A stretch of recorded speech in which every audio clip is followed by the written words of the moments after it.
공천권을 두고 자리 다툼 과정에서 비명계들을 저격하는 가운데 이현주 전 의원을 복당시키려고 해서 민주당 안에서 파문이 확산되고 있습니다. 이현주 전 의원의 이제 그 이력을 한번 돌아보면은 데뷔가 아주 화려했습니다. 대기업 상무로서 미래 비전을 보여주는 컨셉으로 입당을 했는데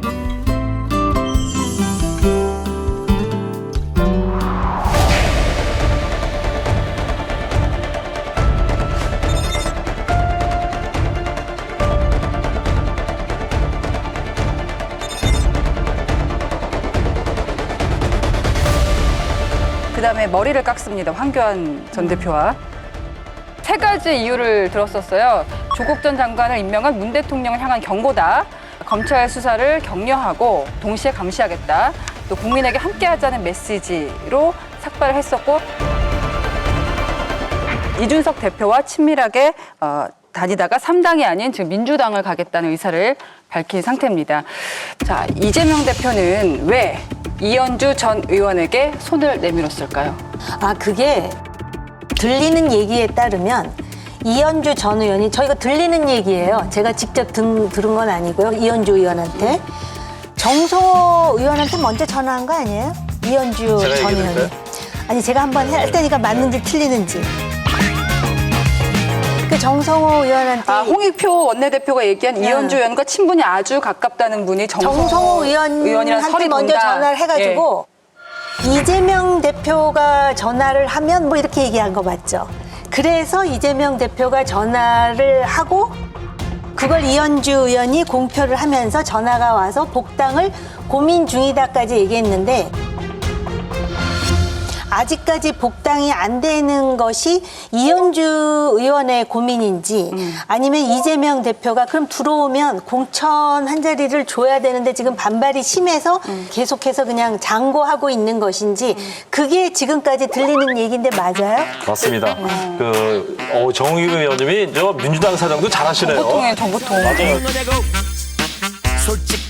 이제 이현주 의원한테 누가 먼저 전화했는지는 제가 밝히기 좀 곤란한데 정성호 의원하고 먼저 교류한 게 맞아요. 정성호 의원하고 그 측근인 김영진 의원 두 분이 이재명 대표 측근 중에 좀 온건파잖아요. 그래서 이현주 의원을 복당시키자라고 얘기를 했어요. 근데 이재명 대표가 전화를 했어요.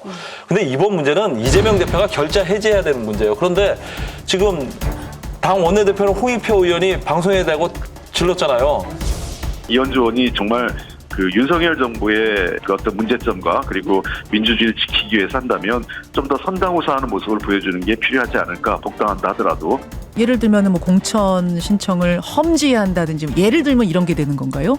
뭐 그런 뿐만 아니라 일단 이번 총선에서는 출마하지 않는다든지 선당우사라는 게 그런 거 아니겠어요? 불출마해야 되는데 근데 홍익표 의원 자체가 지금 친명이지만 원래 친문 출신이거든요. 근데 이현주 의원이 문재인 정부 얼마나 공격을 많이 했어요. 용납하기가 어렵겠죠. 문재인 최순실보다 더하다 뭐 이렇게 막 비난을 했었잖아요. 그러니까 이제 당에 이제 반발이 싹 되니까 이재명 대표가 입을 싹 닫고 있는 거예요. 사실 이러시면 안 되거든요. 이거 참 비겁한 거예요. 이재명 대표가? 그럼요. 그렇죠. 그러니까 반발이 싹 세버리니까 본인이 이상민, 조홍천 이런 분도 나가는 건 안 맞고 이현주를 복당시킨다? 그건 당내 분란 소지만 있는 거죠. 이현주는 보수의 잔다르크다. 이렇게까지 표현을 했지 않습니까? 그래서 무슨 태극기 부대에 준하는 이야기를 문재인 대통령과 우리 당 정부를 향해서 쏟아냈죠. 윤석열만 반대하면 모두가 우리 편인 겁니다. 그다음에 오영환, 홍성국, 이탄희, 최종윤 이런 분들이 불출마를 하는 것은 우리 당이 붙들지 못하고 이현주 같은 분이 우리 당으로 돌아오는 이런 상황을 저희 당의 지지자들이 얼마나 이해할 수 있을지 또 국민들이 얼마나 이해할 수 있을지. 뭐 이현주 의원한테 죄송합니다만 이제 철새도 그게 이제 해를 걸르면서 하는 건데 이건 뭐 한 계절에 몇 번씩 다른 이 정치적 모색을 하고 이랬던 분을 지금 반윤석열 포문을 열은 사람이라고 그냥 이렇게 대표가 직접 한다? 당에도 실익이 없고 뭐 중도 확장이 되는 것도 아니고. 복당 얘기가 나오니까 정성호 의원이 이런 얘기를 했죠. 정권의 올바른 쓴소리를 하다가 변화를 기대하기 힘들다고 판단하고 집권당 소속으로 누릴 수 있는 특권을 내려놓은 이 전 의원의 용기와 결단에 박수를 보낸다.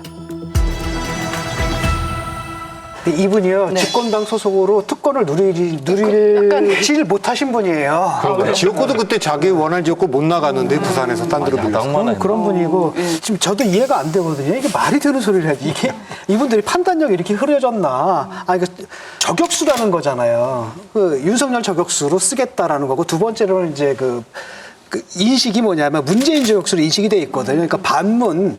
다 저격한 그렇지. 거죠. 예. 친문 세력을 견제하기 위한 카드로 지금 생각을 했던 것 같은데 문제는 뭐냐 이분이 저격수다 보니까 또 이재명 대표에 대해서도 뭐라고 한 거예요. 이재명 대표에 대해서 예, 뭐라고 했냐면은 있더군요. 연산군이라고 얘기를 했거든. 폭군 연산군이라고. 그러니까 또 친명 애들이 또 가만히 있겠습니까? 친문만 반발하면은 아마 그냥 묵고 갈 수 있을 텐데. 연산군이 하는데 연산군의 재가를 받아야 되는 상황이 되는. 그렇죠. 예. 여러분, 여기를 눌러서 구독을 해주시면 강적들 컨텐츠를 빠르게 만나보실 수가 있습니다. 알람 설정도 잊지 말아주세요.